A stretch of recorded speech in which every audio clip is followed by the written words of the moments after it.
A freak accident is mistaken for a terrorist attack, Canadians stop caring about climate change, and the newest savior of the Western world is announced, who this time will definitely probably save us. Welcome to the Weekly Roundup, where we cover the most diabolical yet hilarious news of the week. Our top story today: after days of media reports of a terrorist attack on Rainbow Bridge, it turns out that the alleged bombing was nothing more than a traffic accident. Watch this video of a car soaring through the air at a border crossing, setting off a deadly explosion seen in this verified video circulating online that put the US and Canada on alert on the busiest travel day of the year. I've never seen anything like this.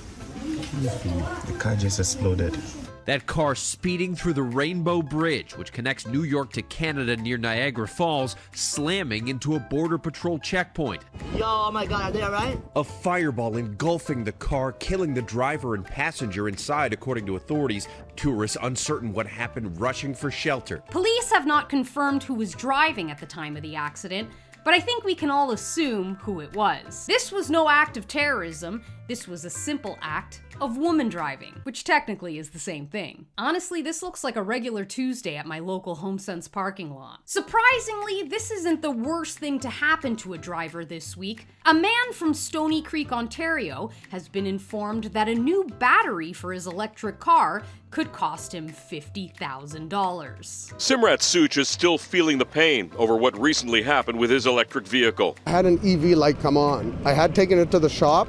They couldn't find anything wrong. But there was indeed a problem. 2 weeks after that, the vehicle stopped charging. The dealership in Hamilton said he needed the battery replaced. The quote stunned him. I was provided a quote at $50,000. Between the battery installation and taxes, it totaled just over $50,000. Felt like I got kicked in the privates. Well, it's a good thing the soy-based diet of an electric car driver makes those privates real easy to miss. Speaking of things that will be missed, it turns out that Canadians no longer care about climate change. Once a critical factor in elections, polls now show Canadians just want to be able to afford things. You mean to tell me that Canadians just want to exchange money for goods and services? Capitalist pigs. In a recent Angus Reid Institute survey, Canadians were asked which political party they would prefer to manage the country's climate change file.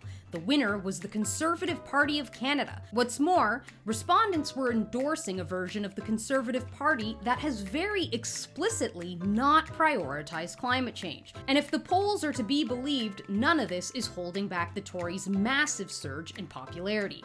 After years of received wisdom that a Conservative could not become Canadian Prime Minister without an aggressive emissions plan, Poilievre is on course for one of the biggest landslides in the country's history. You know, this is all to be expected. When people have things too good, they take pleasure in the leisurely activity of inventing problems. But when things get bad, they return to prioritizing the things they once took for granted. You know, things like eating food and not getting murdered on the subway. But of course, none of the cowards who took part in this survey will openly voice their concerns outside of an anonymous poll. They'll just continue to observe the destruction of their country while waiting for the next demagogue to save them. Demagogues like this guy. This is Javier Milei, the new president of Argentina. He's the newest global savior of the generation who watched one too many superhero movies. Al zurdo de mierda no le podés dar ni un milímetro. Pero ¿me podés definir zurdo de mierda que no Todos lo los que, entiendo? digamos, los colectivistas, los que ponen, digamos, o sea, esa idea...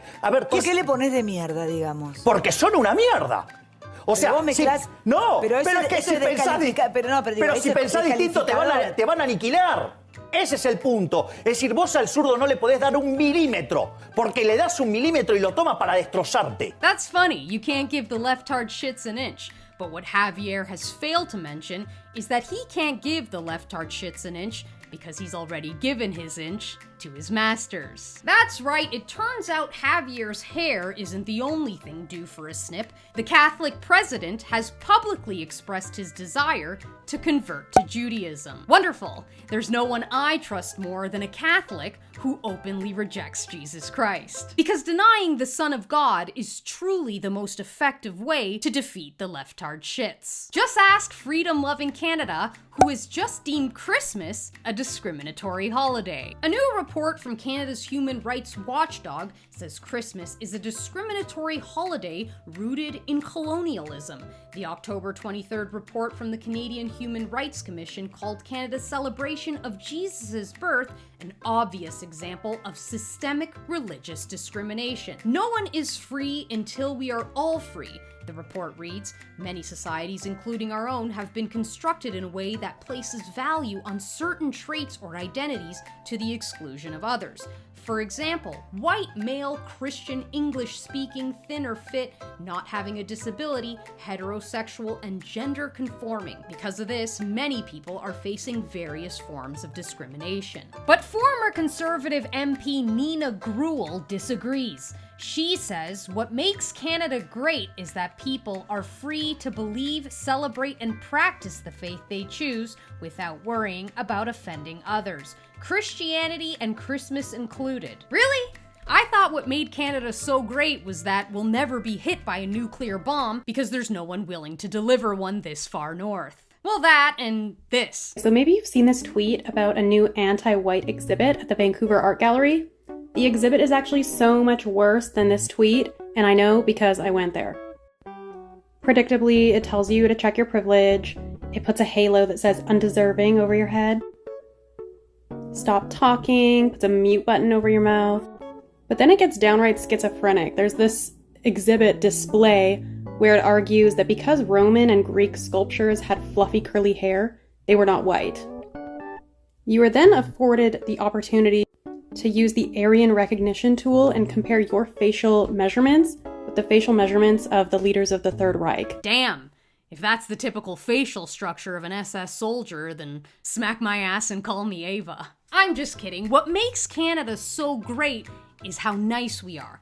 We're so nice, in fact, that in an invasion, our biggest concern is ensuring the invaders feel welcome. Every conversation with a Canadian these days sounds like this. I don't mean to sound homophobic, but I don't know that my son needs to be reading such sexually explicit material in the 2nd grade. I don't mean to sound transphobic, but I just don't think it's fair that there's a boy on my daughter's swim team. I'm not racist, but I just really miss the days when my child could walk to school without running the risk of being stabbed by an Algerian migrant. Which is exactly what happened in Ireland this week, a crime that led to riots across Dublin.